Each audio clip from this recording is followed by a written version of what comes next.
Busque Juan capítulo 18, versículo del 1 al 11. El tema para esta oportunidad está titulado La pasión de Jesús, o sea, el sacrificio de Jesús.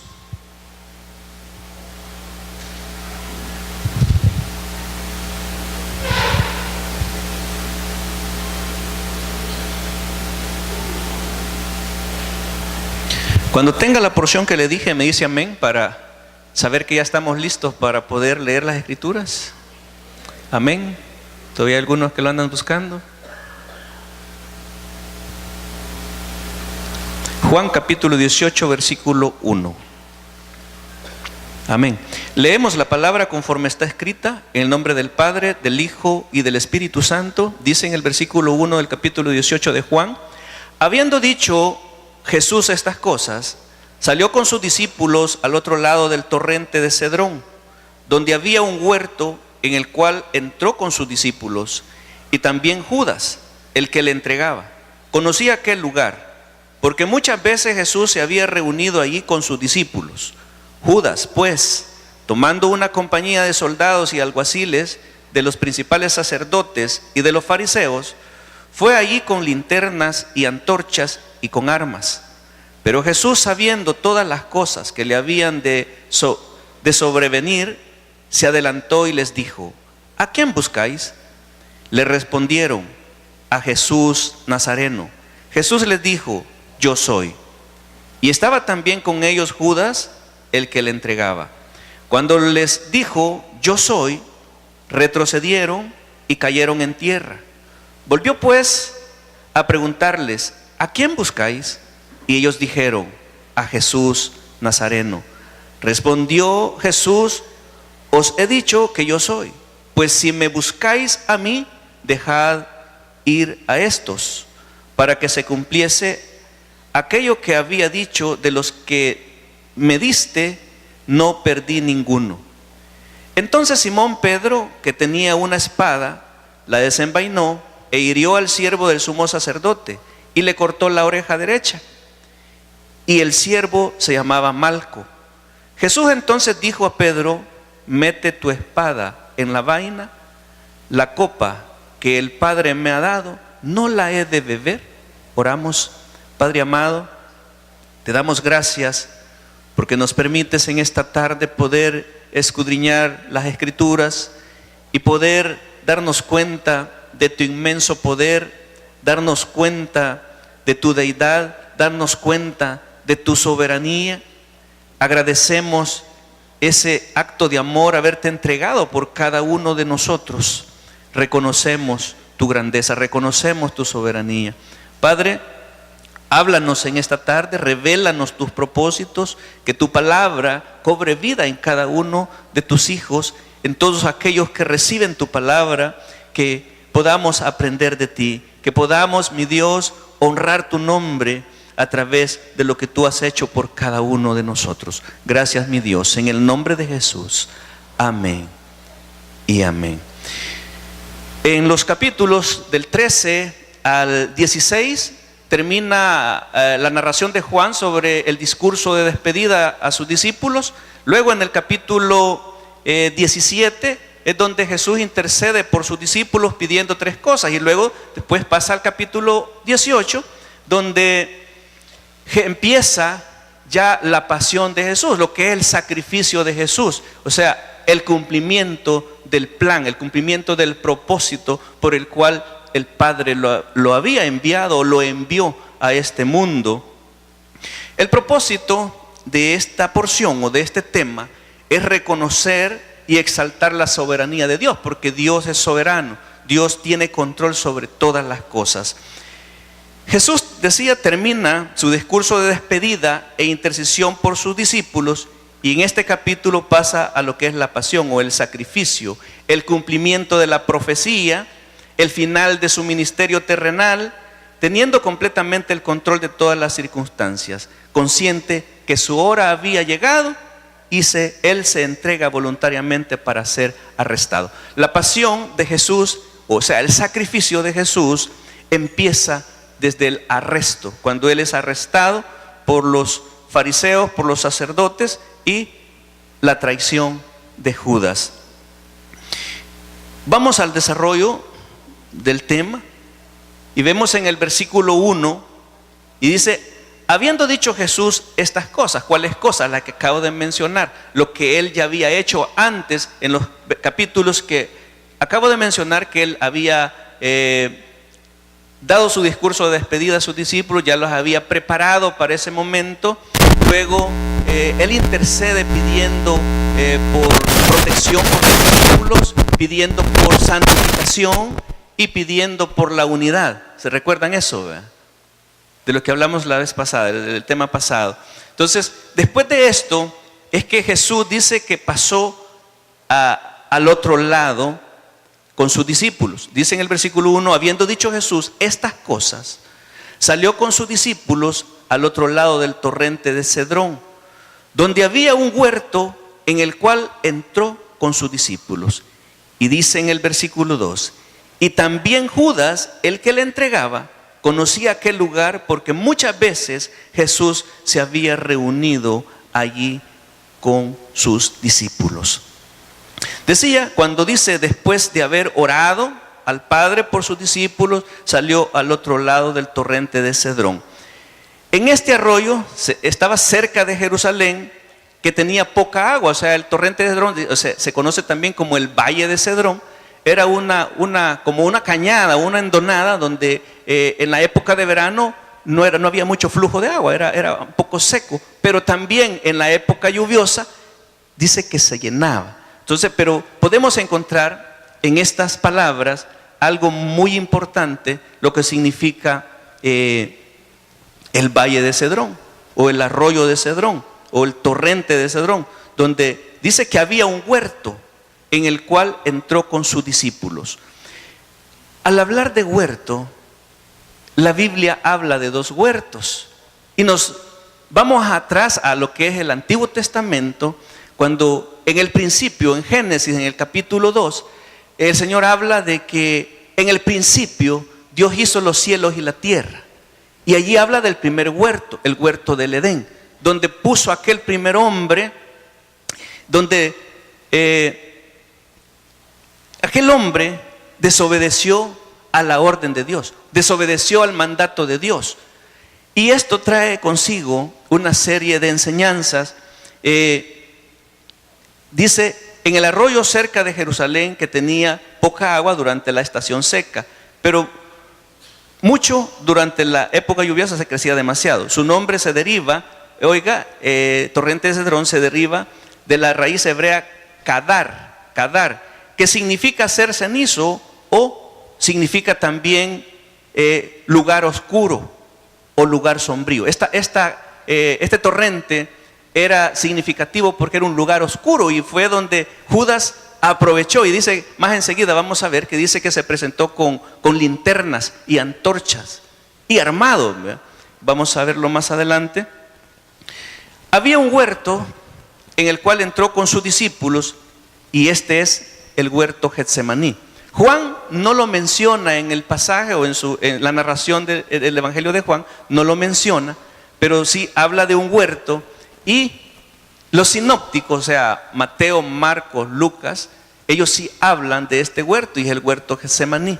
Es el lugar donde Jesús acudía a tener esa comunión con el Padre y a interceder por sus discípulos. Aunque Juan no menciona este nombre, solamente los sinópticos, no se sabe directamente la razón por la cual Juan omite. Fíjese algo bien importante, que Juan omite muchas de las cosas que los sinópticos no lo dicen, pero hay algo también que sabemos que es de importancia. Supuestamente la razón por la que Juan omite lo que los sinópticos dicen es porque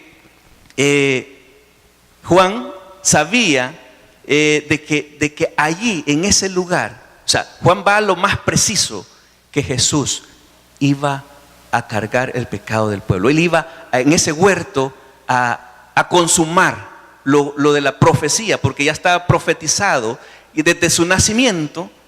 ¿Cómo es que se llama? Es Jesús, ¿verdad? ¿Y Jesús qué significa? ¿Sí? ¿Qué significa Jesús? Salvador. O sea, esa es la profecía. Cuando el ángel le habló a José y le dijo: no temas, tu mujer ha concebido, dará a luz un hijo y le pondrás por nombre Jesús, que significa Salvador. Y dice más adelante, en Mateo 1:21 me parece, donde dice de que también su nombre es Emmanuel, que significa Dios con nosotros. Bueno, vea conmigo en Juan capítulo 20, versículo 31, la razón por la que Juan omite alguna de las cosas. Dice en el capítulo 20, versículo 31, pero estas cosas se han escrito para que creáis en Jesús, el Cristo, el Hijo de Dios, y para que creyendo tengáis vida en su nombre. Entonces, esta es la importancia de lo que Juan se refiere al omitir los acontecimientos que sí mencionan los sinópticos, pero él no los menciona en el Evangelio de Juan. Decía que la Biblia habla de dos huertos: el huerto del Edén, donde Dios puso aquel primer hombre y sopló aliento de vida.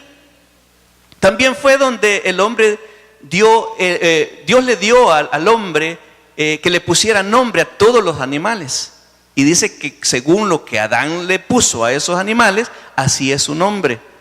En ese mismo huerto es donde el hombre y la mujer también conocieron el compañerismo de Dios mientras él se paseaba, dice, en el aire. Ya lo vamos a ver las citas bíblicas. Solamente lo que sucedió en este huerto fue también donde Eva se dio a la tentación y comió o come del fruto prohibido. En este huerto es donde Adán desobedeció también a Dios, y por esta razón el hombre tiene que morir. O sea, los humanos tenemos que morir por el pecado o por la desobediencia de este primer hombre que Dios puso en ese huerto, y donde el hombre trató también de cubrir el pecado por sus obras. Hay algo que también tiene relación el huerto del Edén con el huerto Getsemaní, es porque también en el huerto del Edén es donde se da la primera promesa a la mujer de la que su simiente derrotaría a Satanás. O sea, que dice que su simiente le aplastará la cabeza y ella le herirá en el calcañar, ¿sí? Entonces es lo mismo, eso tiene relación con lo que Jesús hace y se presenta en el huerto Getsemaní. Vea conmigo Génesis capítulo 2, los primeros versículos del capítulo 2 hablan de que en el principio Dios creó los cielos y la tierra, pero en el versículo 7 en adelante, o sea, al 9, dice: entonces Jehová Dios formó al hombre del polvo de la tierra y sopló en su nariz aliento de vida. Y fue el hombre un ser viviente. Y Jehová Dios plantó un huerto en el Edén, al oriente, y puso allí al hombre que había formado. Y Jehová Dios hizo nacer de la tierra todo árbol delicioso a la vista, bueno para comer, también el árbol de vida en medio del huerto, y el árbol de la ciencia del bien y del mal. Pase al versículo 16 y dice: y mandó Jehová Dios al hombre diciendo: de todo árbol del huerto podrás comer, mas del árbol de la ciencia del bien y del mal no comerás, porque el día que de él comieres, ciertamente, ¿qué le dijo? Morirás. Pasamos al versículo 19 y dice: Jehová Dios formó pues de la tierra toda bestia del campo y toda ave de los cielos, y las trajo a Adán para que viese cómo las había de llamar. Y todo lo que Adán llamó a los animales vivientes, ese es su nombre. Vaya al capítulo 3. En el versículo 1 empieza a narrar lo que Satanás hizo sobre la creación de Dios. Dice, pero la serpiente era astuta, más que todos los animales del campo que Jehová Dios había hecho, la cual dijo a la mujer, ¿con que Dios os ha dicho, no comáis de todo árbol de huerto? Y la mujer respondió a la serpiente, del fruto de los árboles del huerto podemos comer, pero del fruto del árbol que está en medio del huerto, dijo Dios, no comeréis de él, ni le tocaréis, para que no muráis. Entonces la serpiente dijo a la mujer, no moriréis, sino que sabe Dios que deberían de comer.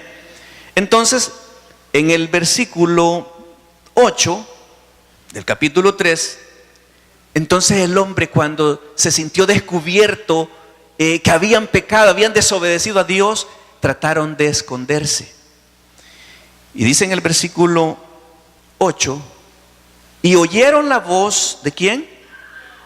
De Jehová Dios, que se paseaba en el huerto al aire del día. Y el hombre y su mujer se escondieron de la presencia de Jehová Dios entre los árboles del huerto. Y en el versículo 15 del capítulo 3 de Génesis es donde Dios da esa promesa a esta mujer o a la mujer y dice, y pondré enemistad entre ti y la mujer, y entre tu simiente y la simiente suya. Esta te herirá en la cabeza y tú le herirás en el calcañar. Tome en cuenta esto, porque esto lo vamos a relacionar cuando ya empecemos a hablar de lo que es el huerto Getsemaní. Entonces, lo segundo que habla la Escritura es, el segundo huerto es el huerto Getsemaní, donde Jesús escogió este huerto para comenzar la consumación de su victoria sobre Satanás, porque el diablo pensó haber derrotado a Satanás cuando él fue sacrificado, fue crucificado, murió, pero también él resucitó, y al resucitar entonces él ganó la victoria. Él derrotó el imperio de Satanás, el imperio del diablo.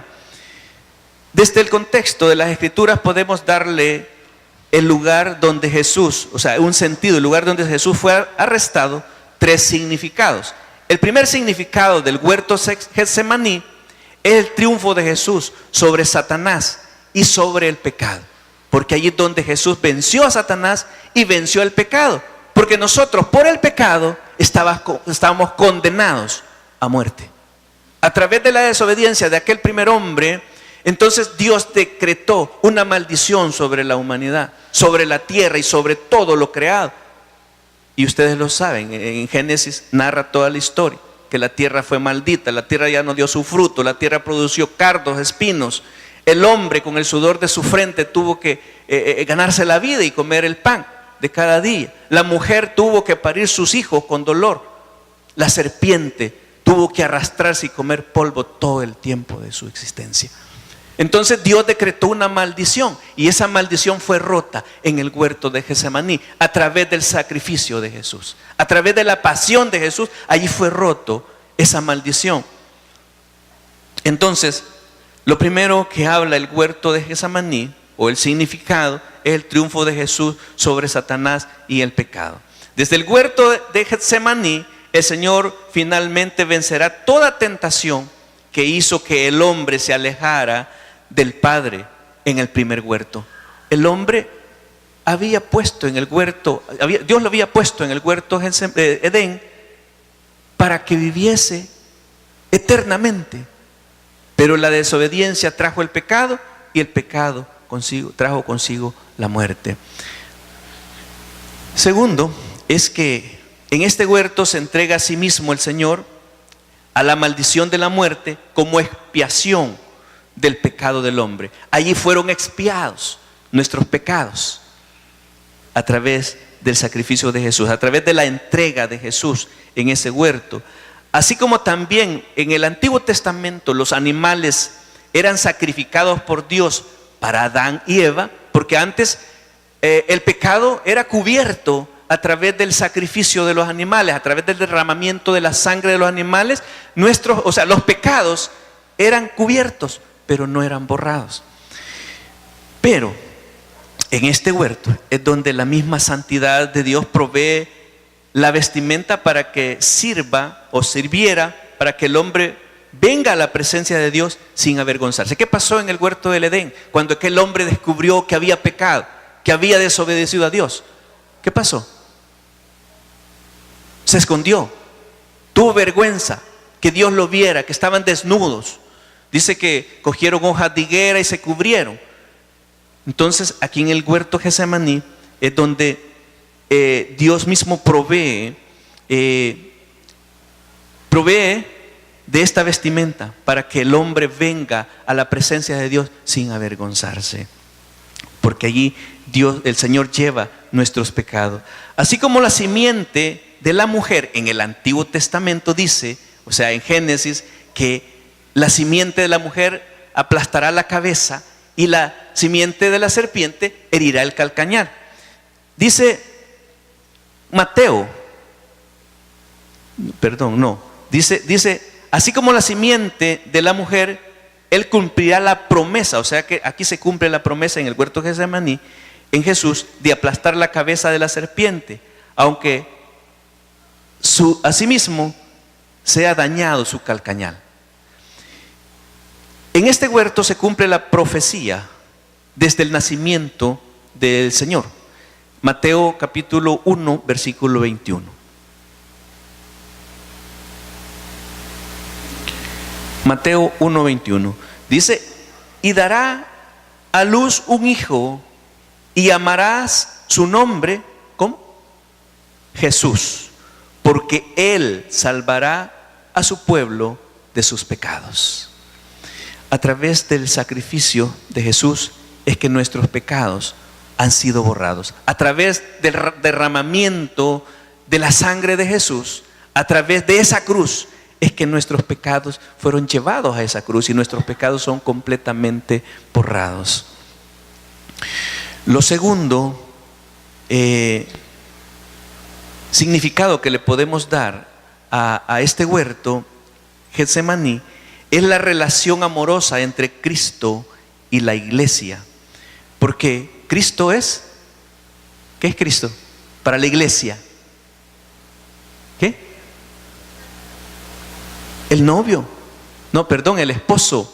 La iglesia es la novia, amén.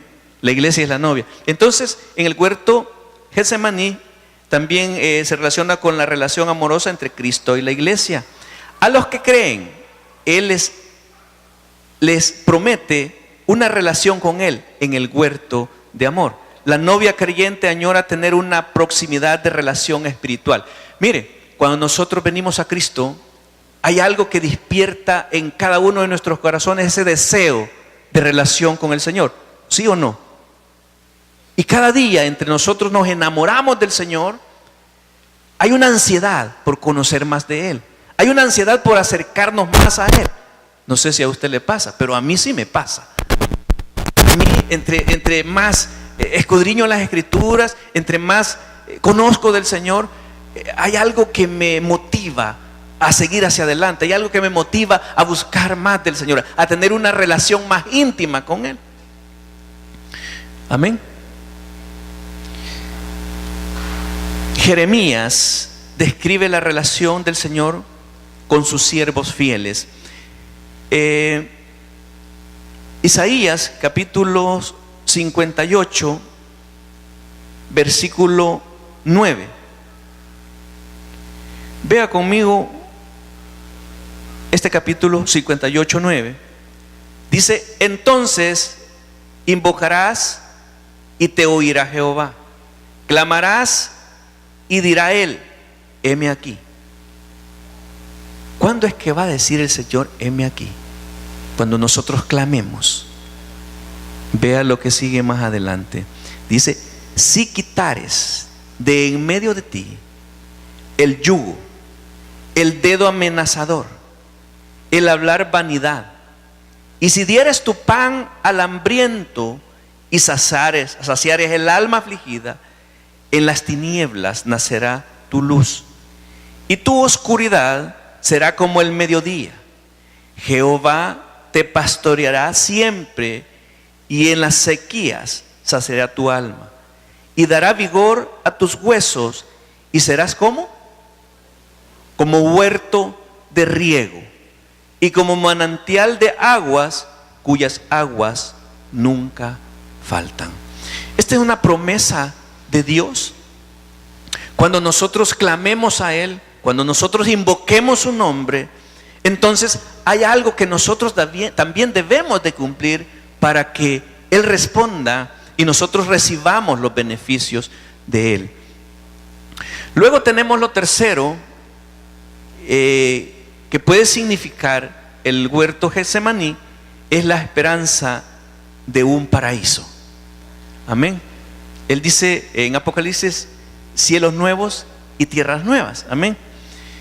El cordero que fue inmolado desde el principio del mundo. Vea conmigo Apocalipsis capítulo 5, versículo 6. Y esta es la visión de Juan en cuanto al paraíso. Dice Juan: y miré y vi que en medio del trono y de los 4 seres vivientes y en medio de los ancianos estaba en pie un cordero como inmolado, que tenía 7 cuernos y 7 ojos, los cuales son los 7 espíritus de Dios enviados por toda la tierra. Versículo 7. Y vino y tomó el libro de la mano derecha del que estaba sentado en el trono. Y cuando hubo tomado el libro, los 4 seres vivientes y los 24 ancianos se postraron delante del Cordero. Todos tenían arpas y copas de oro llenas de incienso, que son las oraciones de los santos.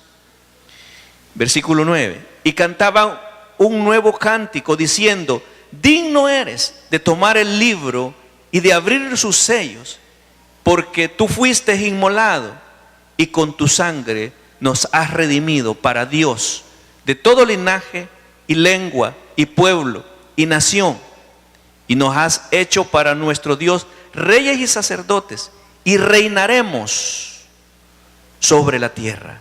Y dice Juan en el versículo 11: y miré y oí la voz de muchos ángeles alrededor del trono y de los seres vivientes y de los ancianos, y su número era millones de millones, que decían a gran voz: el Cordero fue inmolado, es digno de tomar el poder, las riquezas, la sabiduría, la fortaleza, la honra, la gloria y la alabanza.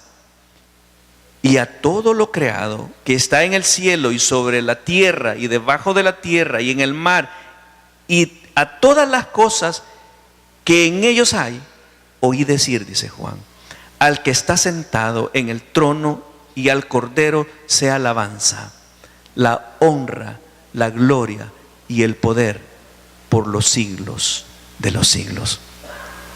Esto es muy importante porque dice que Él es el único de tomar el libro, y ese es el libro de la vida, donde su nombre y mi nombre están escritos. Amén. ¿No se alegra usted de eso? Que su nombre está escrito en ese libro de la vida del Cordero. Porque si no está escrito su nombre en ese libro, debe preocuparse. Amén. Debe preocuparse. Seguimos en el capítulo 18 de Juan, versículo 3. Dice: Judas pues, tomando una compañía de soldados y alguaciles de los principales sacerdotes y de los fariseos, fue allí con linternas y antorchas y con armas. Pero Jesús, sabiendo todas las cosas que le habían de sobrevenir, se adelantó y les dijo: ¿a quién buscáis? Le respondieron: a Jesús Nazareno. Jesús les dijo: yo soy. Y estaba también con ellos Judas, el que le entregaba. Cuando les dijo: yo soy, retrocedieron y cayeron a tierra. Volvió pues a preguntarles: ¿a quién buscáis? Y ellos dijeron: a Jesús Nazareno. Respondió Jesús: os he dicho que yo soy. Pues si me buscáis a mí, dejad ir a estos, para que se cumpliese aquello que había dicho: de los que me diste, no perdí ninguno. Podemos ver en el versículo 3 cuando dice que tomó consigo una compañía.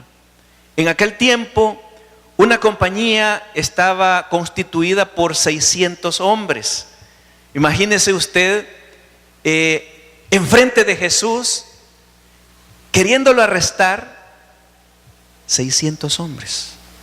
Pero a eso también se le suman las autoridades del templo, que es la guardia, que eran los que protegían aquel lugar, los sacerdotes, o sea que no eran 600, eran más. Imagínense esa escena cuando el Señor se les adelanta, porque Jesús sabía de que eso tenía que pasar. Él no desconocía de que eso iba a suceder. Y antes que lo tomen, Él se presenta. Él se presenta. Entonces dice que con ellos iba Judas. Pero imagínese usted esa escena cuando se aproxima el Señor y les dice: ¿a quién buscáis? Y le dicen: a Jesús Nazareno. Y les dice Él: yo soy. Y lo dice 2 veces. Porque me imagino que ellos se asombraron cuando Jesús se les adelanta y les dice: yo soy. Ellos esperaban una reacción diferente. Porque ¿cómo iban ellos? Iban, dice, completamente armados. En aquel tiempo habían 2 armas que ellos usaban, y eran espadas o cuchillos, a veces pequeños o a veces grandes. Ahí dice que Pedro llevaba una espada consigo, pero en sí en las fiestas no podían presentarse, era prohibido que alguien llegara a una fiesta armado, porque ahí está justamente en el momento de la última cena que el Señor hizo con sus discípulos. Entonces fue arrestado, pero cuando el Señor se presenta y les dice: yo soy, se sorprende. Y dice en el pasaje que ellos empezaron a retroceder y cayeron a tierra, se fueron de espalda. Imagínense esa escena, pero algo diferente, porque se fueron de espalda, cayeron al suelo, pero no para adorarle, sino para prenderle.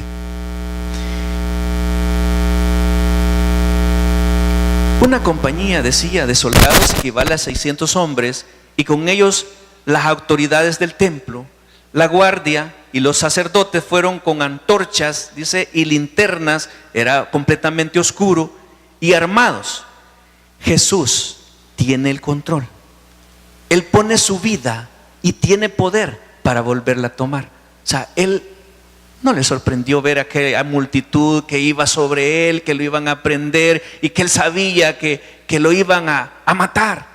Pero Él no le importó eso, se adelantó y se presentó ante ellos, se entregó, porque Él tiene poder para poner su vida y volverla a tomar. En el versículo del 6 al 8, Él empieza diciendo: yo soy. Esto da evidencia a la deidad como hijo de Dios y el mismo Dios, porque Él tiene poder, Él es soberano. Ante el poder de Dios nadie puede resistirse. Nadie puede resistirse ante el poder de Dios. Dice aquí que ellos, o sea, esta multitud que iba a prenderlo, retrocedieron, se fueron de espalda, cayeron al suelo, pero no para adorarle. En el versículo 9 vemos que Jesús siempre protege a los suyos. Cuando Él les dijo: yo soy a quien buscáis, y si me buscáis a mí, dejad ir a estos. Se refería a los discípulos: a estos déjenlos ir. Entonces vemos que Jesús siempre protege a los suyos. En Jesús tenemos esa seguridad. En Jesús encontramos esa protección. En Jesús encontramos todo. En el versículo 10 dice: entonces Simón Pedro, que tenía una espada, la desenvainó e hirió al siervo del sumo sacerdote y le cortó la oreja derecha. Y el siervo se llamaba, ¿cómo? Malco. Versículo 11. Jesús entonces dijo a Pedro: mete tu espada en la vaina, la copa que el Padre me ha dado, ¿no he de beber? O sea, significa, es que Dios me ha mandado para cumplir un plan, para cumplir un propósito. No podemos nosotros tratar de ayudar a Dios. Pedro quiso interrumpir, quiso intervenir para que Judas no entregara al Señor. Pero nadie puede interrumpir el plan de Dios.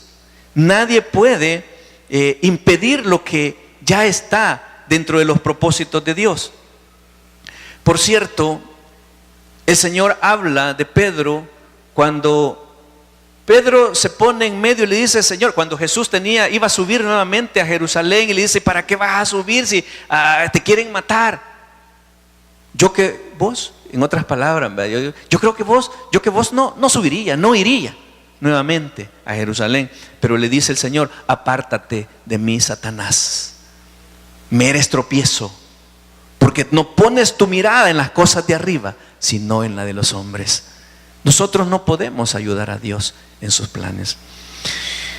Él es omnipotente, Él todo lo puede, Él es soberano, Él tiene el control sobre todas las cosas, y aunque nosotros queramos oponernos y querer ayudarle, no podemos. En el Edén, fíjese la similitud o el paralelismo en esto, que en el Edén dice que se desenvainó una espada. O sea, y la espada es la maldición que Dios decretó por la desobediencia y el pecado. Amén. Allí es la espada de Dios. Pero, ¿qué pasó en Getsemaní? ¿Se desenvainó la espada? No, la orden del Señor fue: mete tu espada, Pedro. Entonces allí es lo contrario. No es desenvainar la espada, sino meter la espada, o sea, guardarla. Entonces allí hay un paralelismo en lo que es la espada, entre el huerto del Edén y el huerto Getsemaní.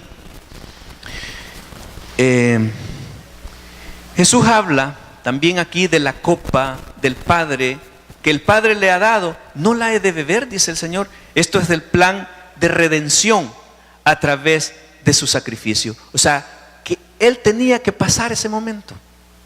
O sea, lo que ya está predicho o lo que está profetizado tiene que suceder. O sea, Jesús no podía impedirlo, porque Él sabía que Él había venido para cumplir un propósito, y era redimir al pueblo de sus pecados, era salvar al pueblo. Lo dice Mateo en el capítulo 1, era salvar al pueblo. Amén. En conclusión, Jesús se ofreció a sí mismo por nuestros pecados, siendo obediente hasta la muerte, y muerte de cruz, y a través de la cruz salvar a su pueblo de todos sus pecados. Amén. Él los redimió a través de su sacrificio. Él llevó nuestros pecados a la cruz, o en la cruz. Vamos a orar.